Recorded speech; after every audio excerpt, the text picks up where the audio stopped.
오늘 말씀은 창세기 33장 1절에서부터 8절 말씀을 중심으로 야곱의 귀향이라는 제목으로 함께 말씀을 나누려고 합니다. 저는 시골 출생이다 보니 시골이 싫습니다. 일하는 것도 힘들고 삶도 시골 삶이 그렇게 쉬웠던 삶이 아닌 것 같습니다. 그런데 연세 드신 분들을 뵈면 다 고향으로 돌아가고 싶어 하시는 그런 모습을 간혹 볼 때가 있습니다. 지금 100세 정도 되는 야곱, 이 당시에 약 97세 정도 된 것으로 연대로 추정이 가능합니다. 97세가 된 야곱이 밧단 아람을 떠나서 가나안 땅으로 가려고 합니다. 준비된 PPT 내용을 잠깐 보시면은요, 라반이 양털을 깎으러 간 사이에 양털을 깎는 일은 양이 많으면 그 양털 깎는 일이 하루에 끝나는 것이 아니라 며칠이 걸리는 겁니다. 그러니 라반이 양털을 깎으러 나아간 사이에 야곱은 자기의 가족들과 함께 몰래 이 밧단 아람을 떠나려고 하는 것입니다. 떠나가는데 열심히 도망한다고 도망을 합니다. 그런데 3일이 딱 지난 시점에 이 소식이 바로 라반에게 들려져요. 그 라반이 그 소식을 듣고 출발을 해서 7일 길을 따라가게 되는데요. 지금 보시면은 밧단 아람, 하란이라고 되어 있는데요. 지금은 터키 지역입니다. 그리고 유프라테스강, 티그리스강 그 사이에 있었던 메소포타미아 지역에 있었던 하란, 이곳에서 출발을 해서 다메섹, 아람 지역을 거쳐서 길르앗산 쪽으로 오게 돼요. 야곱이 출발하면서 목적지로 이야기하는 곳이 바로 길르앗이었습니다. 길르앗산 쪽에 딱 도착하니 바로 뒤에서 추격해 오던 라반이 온 거예요. 그곳에 라반이 가는데 7일 길을 따라가는데요, 잠깐씩 잠을 자고 계속해서 따라갔겠죠. 추격했겠죠. 그런데 그때 하나님께서 환상 가운데 이 라반에게 나타나셔서 야곱을 그냥 보내라, 그냥 놓아줘라 라고 하는 말씀을 듣게 돼요. 생명을 해하지 말라, 이렇게 말씀을 주신 거죠. 그 이야기를 듣고 라반은 와서 자기의 집안에 있었던 드라빔, 신주단지 그것만 찾고 적당하게 합의를 본 후에 돌아가게 돼요. 그리고 이 야곱은 밑으로 조금 더 내려오게 되는데, 밑으로 내려온 그 지역이 약복강, 이 약복강에서 하나님을 만나서 이 지역 명칭을 약복강이라고 부르지 않고 뭐라고 이름을 바꾸게 되냐? 부니엘이라는 이름으로 바뀌게 됩니다. 부니라고 하는 말은 얼굴이라는 뜻이고요, 엘이라는 것은 하나님을 뜻하는 단어입니다. 그러니 하나님의 얼굴을 배운 장소라고 하면 부니엘이라고 명칭할 수 있게 되는 것이죠. 그리고 이 부니엘에서 하나님을 만나고, 그리고 자기의 가족들은 먼저 앞서서 보냈었기 때문에 이미 이들은 세겜 땅 요단강 건너편 쪽으로 넘어가게 됩니다. 그리고 에서를 만나는 그 장면에서 우리가 명확하게 잘 보이실지는 모르겠는데요, 제가 밑에 파란색이 있는 데다가 도표로 그려놨는데요, 비라, 실바, 그리고 레아, 라헬, 요 순서대로 비라와 실바, 그리고 그의 자녀들, 레아와 그 자녀들, 라헬과 그 자녀들, 이렇게 배치를 쭉 하면서 나아갈 수 있도록 하고요, 자기가 가장 뒤편에 서 있게 되는 것입니다.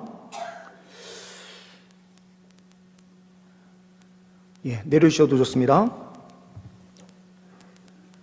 지금 기항을 해서 야곱이 어디를 지금 거쳐갔습니까? 분이엘, 약복강 나루터에서 이제 요단강을 건너서 세겜 땅을 향하여 가려고 하는 그 자리에 우리가 대상들, 이제 우리가 옛날에 드라마를 보신 분들도 계실지 모르겠는데요. 드라마의 상도 이런 것들을 보면은 그 상도 상인들 가운데에 칼을 잘 쓰는 사람들이 항상 있었습니다. 왜 그러냐면 이 짐들을 빼앗아가는 강도들이 항상 도적대들이 있었기 때문이죠. 마찬가지로 이 야곱은 엄청난 재산을 가지고 기항하는 것입니다. 그러니 앞서서 먼저 보내서 정탐하는 사람들이 있었어요. 이 사람들 가운데 일부를 세일산으로 먼저 보내게 됩니다. 에서에게 보내서 야곱이 가나안 땅에 들어가게 되면 이제 돌아오게 된다라는 내용을 전달하게 되는데, 이 이야기를 듣자마자 에서는 어떻게 하느냐? 야곱을 죽일 생각이 있었던 거죠. 장정 400명을 준비해가지고요, 군대를 데리고 오듯이 그렇게 야곱을 만나러 오는 길이었던 거예요.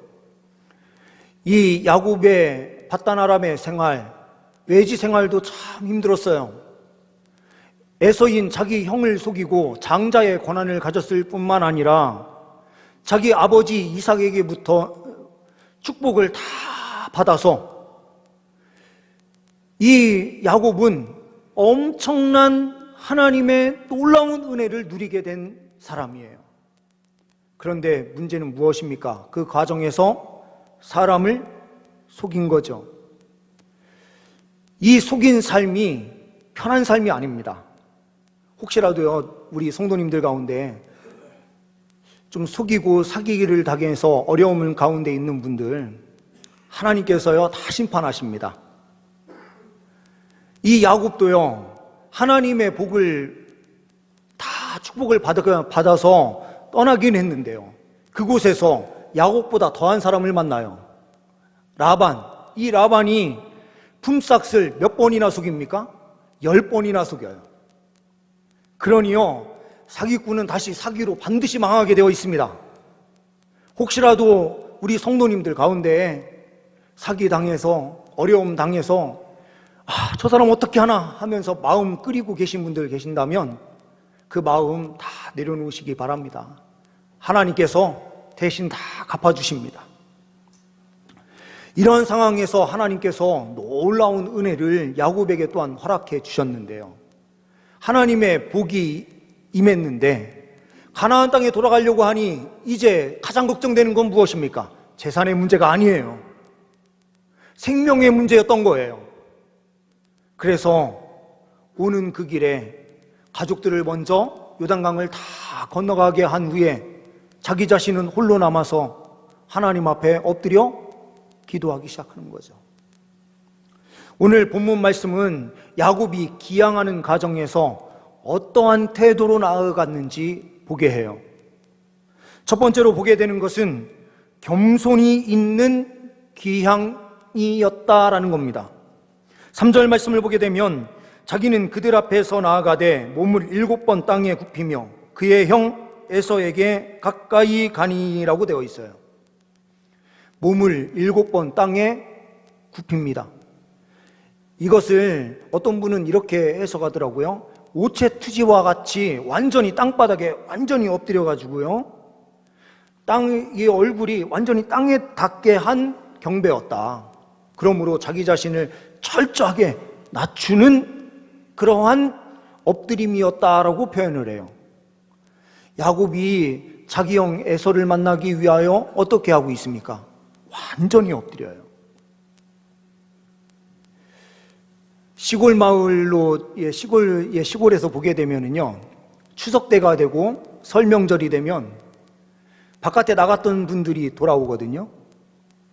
이 돌아올 때에 그냥 돌아오면 안 됩니다. 잘된 사람일수록 뭘 해야 되느냐? 겸손하게 들어와야 돼요. 고개 빳빳이 들고 막 좀 있는 채 한다 하면은 그 다음부터 그 집안에 대해서 손가락질 하는 건 기본이고요. 그리고 기본적으로 올 때에 사과 한 상자라도 사가지고 가장 먼저 들려야 되는 곳은 어디냐? 마을 해관부터 들려가지고요, 어르신들한테 인사부터 해야 됩니다. 그렇지 않으면 별의별 소리가 다 들려오기 시작해요. 그리고 믿음의 사람들은요, 바깥에 외지에서 신앙생활 하시다가 가장 먼저 들려야 되는 곳은 어디입니까? 교회에 들려서요, 먼저 기도하고 그곳에 예배하는 성도님들을 위해서요, 먹을 것도 내놓을 줄 알고 해야 됩니다. 혹시라도 우리 성도님들 시골로 가셔서 명절을 보내실 경우에는 예배 드리시면서 헌금도 많이 하시고 오시길 바랍니다. 그리고 그곳을 잘 섬기시고 교만해지지 않고요, 겸손하게 조용하게 나오시기를 바랍니다. 겸손함이 있는 기양이 있을 때에 하나님의 은혜가 임해요. 교만함이 있는 순간 금방 쓰러지고 넘어지는 것입니다. 슈바이처라고 하는 우리가 잘 알고 있는 아프리카에서 그 아프리카 지역을 섬겼었던 의사로 기억을 하고 있는데요, 이 사람은 루터교의 신학자이기도 했고 선교사였던 것입니다. 자기의 전 재산을 들여서 그곳에 아프리카 지역에 병원을 세워요. 모든 돈을 다 들여서 병원을 세웠는데 아프리카 지역에서 오는 수많은 사람들을 치료하기에는 역부족인 거예요. 그래서 이 사람이 어떻게 할까 고민하다가 자기가 모금 운동을 해야 되겠다라고 하는 생각이 들었던 거예요. 이미 이 슈바이처는 자기 나라에서는 이미 유명한 사람이 되었고 노벨상까지 받았거든요. 그 사람들이 노벨상도 받고 의사로서 명예도 있고 한 사람이니 이 사람이 모금운동을 하면서 돌아다니는데 가장 먼저 가기로 작정했던 곳이 어딘가? 자기 고향이었던 알자스라는 곳이었습니다. 알자스로 가서 도착을 하는데요, 기차가 1등석, 2등석, 3등석 이렇게 해서 칸이 딱 나눠져 있었습니다. 사람들은 당연히 1등 칸에 이 슈바이처가 타고 올 거라 생각을 하고 앞쪽에 딱 준비를 하고 기자들도 와서 딱 준비를 하고 있었던 거예요. 그런데 1등 칸에서 사람이 안 내려요. 그래서 이분이 어디 갔나 하고 있는데요, 제일 끄트머리 3등 칸에서 이 사람이 쭉 내려가지고 걸어가는 겁니다. 그러니 기자들이 막 찾아가서 질문을 해요. 왜 3등 칸을 타고 오셨습니까?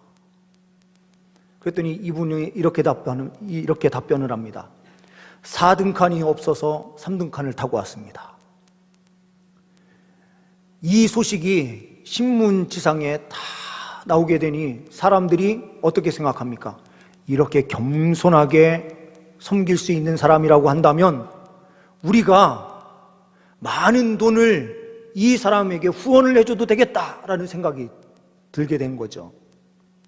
겸손하게 행동하니 하나님께서 많은 후원을 받게 해주셔서 그 사역을 더 힘있게 감당할 수 있게 된 것입니다. 겸손이라고 하는 것은 놀라운 힘이 있습니다.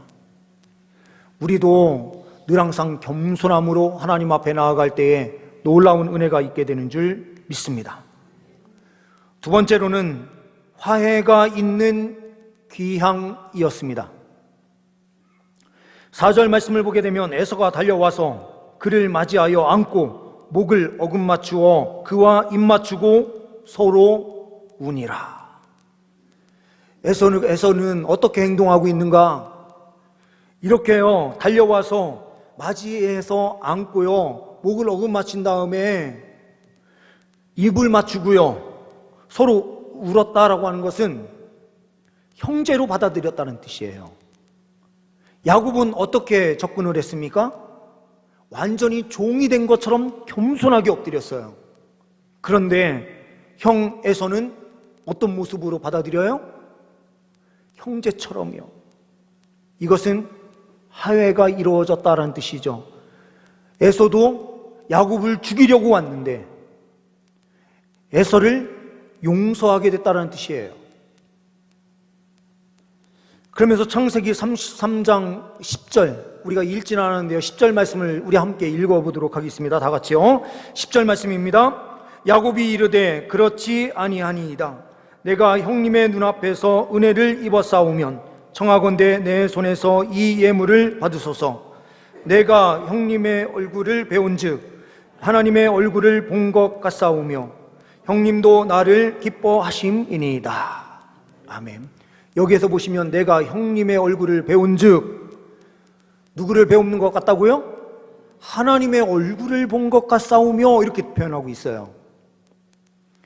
그러면요, 야곱이 하나님의 얼굴을 봤습니까? 못 봤습니까? 봤죠. 언제요? 바로 앞장에 브니엘 지역이 있었죠. 그러면 우리가 32장 30절 말씀을 함께 보면은 이렇게 말씀이 되어 있습니다. 그러므로 야곱이 그곳 이름을 브니엘이라 하였으니 그가 이르기를 내가 하나님과 대면하여 보았으나 내 생명이 보존되었다 함이더라. 하루 전날이에요. 그러면 어떻게 보면 지금 하루 전날이 아니라 새벽까지 했으니 같은 날이겠네요. 그렇죠? 같은 날 조금 전에 하나님의 얼굴을 자기가 봤다고 표현하면서 브니엘이라고 야복강 나루터 이름을 바꿔놨어요. 자기가 밤중에 누구를 봤습니까? 하나님을 봤잖아요. 자기와 씨름한 그 씨름의 대상이 누구라고요? 하나님이셨거든요. 그런데요, 에서를 딱 만나고 화해하는 순간 에서의 얼굴이 뭐로 보였다고요? 하나님의 얼굴로 보였던 거예요. 화해하게 되면은요, 그 전까지는 찡그리고 막 인상 쓰고 있었던 얼굴들이 어떻게 바뀌어요? 하는 얼굴로 바뀌거든요. 혹시 우리 성도님들 하나님 얼굴 뵙지 못하신 분들이 계십니까? 그거는 용서의 자리에 우리가 없었다라는 뜻이 될 수도 있을 것 같아요.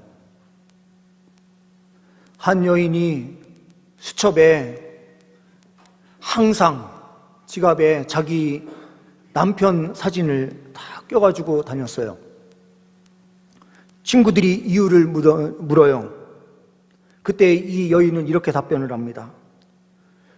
골치 아픈 문제가 있을 때마다 이 사진만 보면 모든 것이 해결돼. 그러니까 또 사람들이 또 물어봐요. 아니 어떻게 하면 그렇게 남편을 사랑할 수 있어? 하니까 이 여인이 이렇게 답변을 합니다. 그게 아니고 이 사람만큼 큰 문제가 또 어디 있나? 라는 생각이 들어서 이 사진만 보면 다른 문제는 문제로 안 보인다. 이렇게 답변을 한 거예요. 부부 사이에 문제로 남아있는 분들이 계십니까? 서로 화해하십시오. 화해하고 서로 용서를 구하면 천사의 얼굴을 어디에서 볼 수 있습니까? 옆에 짝꿍을 통해서 볼 수 있고요. 공동체에서 용서하면 서로 안에서 하나님의 얼굴을 볼 수 있고요.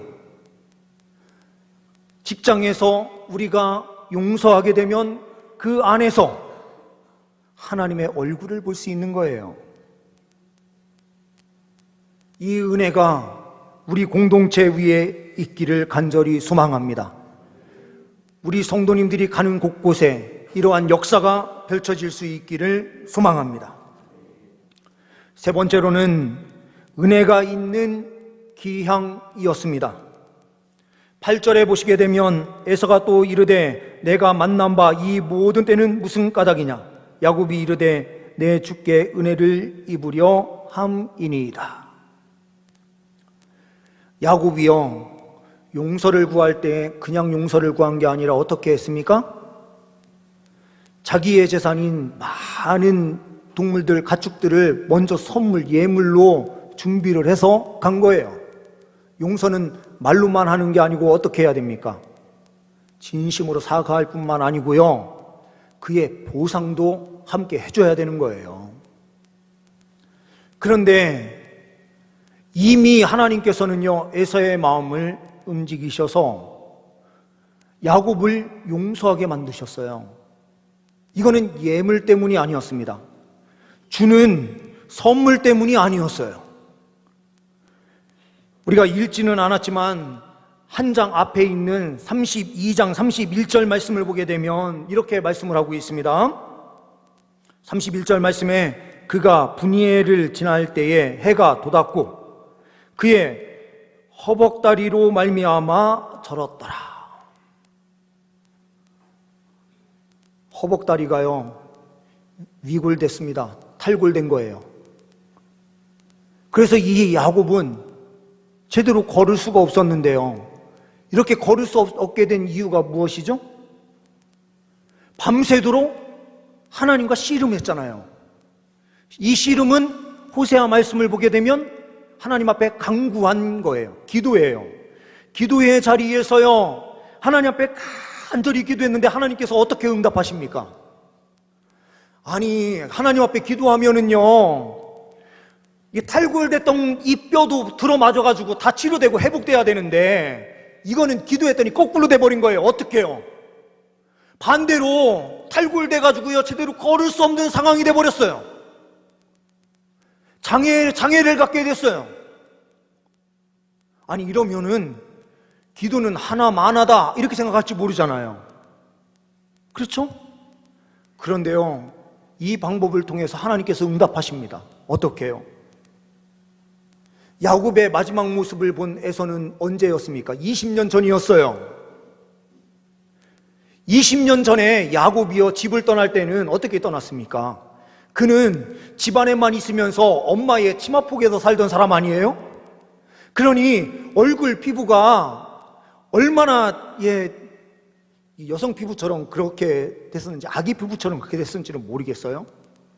그런데 에서는 어떤 피부였습니까? 털이 많고요 사냥하기 좋아하니까 바깥에 나가서 막 돌아다니니까 얼굴 피부색이 야곱하고는 완전히 달랐을 거예요. 그 피부 자체가 더 거칠거칠했겠죠. 그럼 이 에서가 야곱을 생각하는 그 상은 어떻습니까? 아주 애기 같고요 윤기가 반짝반짝이는 그 얼굴을 생각을 했을 거예요. 그런데 20년 후에 돌아온 자기 동생은 어떤 모습으로 돌아와요? 밤새도록 기도했더니 밤새도록 한번 해보셔요. 새벽 기도 오셔가지고 뜨겁게 한번 기도하시고 나가보세요. 나갈 때 보면은요 얼마나 초라한, 뒷모습은 초라한지 몰라요. 그리고 얼굴은요 제대로 씻지 못한 얼굴, 그리고요 눈물 콧물 쏟으면서 기도하신 분들은 여기저기가 완전히 장난이 아니잖아요. 그렇죠? 머리도 막 다 풀려 있었을 거고요 씨름을 했는데 정상적인 이 상태가 아니겠죠. 밤새도록요 얼마나 초췌해서 그 모습이 얼마나 초라해 보였을까요? 그렇죠? 그러니 이 야곱을 내가 반드시 죽이겠다 생각하면서 막 달려왔던 그가 동생의 모습을 딱 보는 순간이요 다 무너져 내린 거예요. 20년 후에 만난 동생이요 너무나도 초라해요. 그러니요 쌍둥이 아니에요. 이 사람은 자기 동생, 같은 시간에 태어난 동생, 자기의 발목을 잡고 나온 그 동생이요 너무나 초라한 모습으로. 에서는 어떤 모습이었는데요? 400명의 장정을 이끌고 다니는 한 족속의 수장이었어요. 우두머리예요. 그런데 동생의 모습은 너무나 초라했던 거예요. 그러니 마음이 완전히 무너져 내린 거죠. 아니, 내 동생이. 하나님의 응답이요 만약에 이때에 탈골이 되지 않고요 정상적인 모습으로 이 야곱이 에서 앞에 나타났으면 반드시 죽었을 겁니다. 하나님의 기도의 응답 방식이요 우리의 생각과는 전혀 다른 방식으로 어느 때는 올 때가 있어요.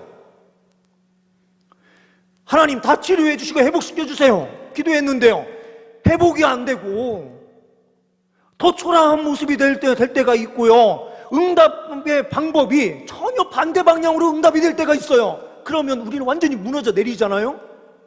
그런데 하나님께서는 그 방법을 통해서요, 새로운 길을 여세요.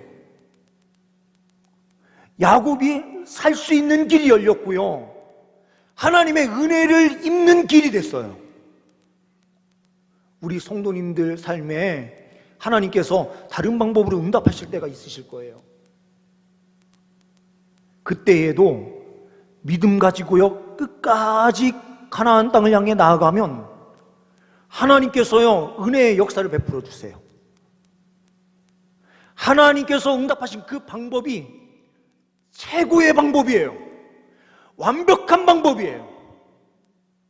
그리고요, 자녀를 잃은 그 슬픔이 얼마나 컸습니까? 요셉. 근데 이 요셉이요, 완전히 종으로서 생활하는데 좀 살만하니까 너무나 억울한 일을 당해서 다시 감옥에 투옥돼가지고요, 완전히 밑바닥에 완전히 들어가요. 아니, 하나님과 함께 해서 형통하면 빨리 바깥으로 나오고 탈출하고 뭐 어떤 영광이 있어야 되는데 그것도 없어요. 그런데 어떻게 합니까? 하나님께서는 그 가운데서 역사하셔서 30세가 딱 되는 시점이에요. 30 전에는 고위직에 올라갈 수도 없어요. 30세가 되는 그 시점에 감옥에서 끌어올리셔서 애굽의 총리로 삼으시고요, 자기 가족들 다 먹여 살릴 뿐만 아니라요, 아프리카 지역과 팔레스타인 지역까지요 다 먹여 살리는 역할, 생명을 주는 역할을 누가 합니까? 요셉이 하죠. 야곱의 그 슬픔이요, 전혀 다른 길로 하나님께서 예비하셔서 생명의 역사가 펼쳐지게 하시고요, 고난의 문제가 하나님께서 역사하시는 방법으로 갈 때에는요, 전혀 다른 우리 인생의 그 생각으로는 도저히 생각할 수 없는 방법으로 하나님의 그 높여주심, 영광을 누리게 하세요. 하나님께 기도하시면 하나님의 방법으로 다 응답하십니다. 끝까지 믿음으로 나아가시면 이 은혜를 누리게 될 줄 믿습니다. 우리의 기양생활, 하나님과 우리 사이에 화해가 이루어지고요, 사람과 사람 사이에 예수 그리스도의 보혈을 통해서 화해가 이루어질 때 우리는 진정한 영광과 은혜를 가나안 땅에서 누리게 될 줄 믿습니다. 이 은혜를 바라보시면서 끝까지 믿음으로 달려가시는 우리 모두가 될 수 있기를 소망합니다. 기도하십니다. 하나님 아버지, 감사합니다. 우리 공동체 위에 주님 친히 임재하여 주셔서 넘치는 은혜를 주옵소서. 겸손이 있는 공동체, 화해가 있는 공동체, 은혜가 있는 공동체가 되게 하옵소서. 주님께 모든 영광 올려드리오며 우리 주 예수 그리스도의 이름으로 기도하옵나이다. 아멘.